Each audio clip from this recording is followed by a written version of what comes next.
विशाल रुकडीकर. विवेकानंद कॉलेजमधूनच माझं BA हे झालं. त्यानंतर मी MA केलं. विवेकानंद कॉलेजमधूनच माझा सांस्कृतिक प्रवास सुरू झाला आणि युथ फेस्टिवल किंवा युथ फेस्टिवलशी निगडीत किंवा कॉलेज लेवलवरच्या ज्या काही अनेक स्पर्धा होत्या त्या मी विवेकानंद कॉलेज थ्रू केल्या.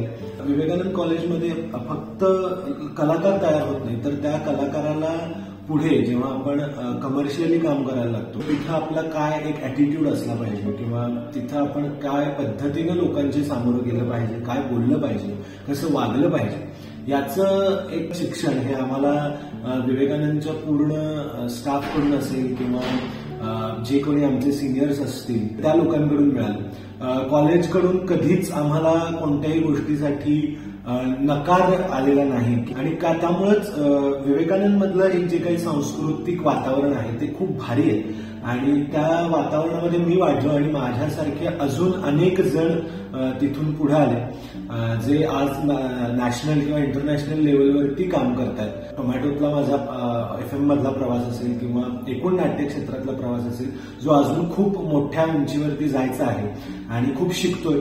पण या शिकण्याची जी काही एक सुरुवात होती ती विवेकानंद कॉलेजमधून झाली, ती माझ्या विवेकानंदच्या सांस्कृतिक विभागाकडून झाली. याचा मला आनंद आणि अभिमान आहे. धन्यवाद.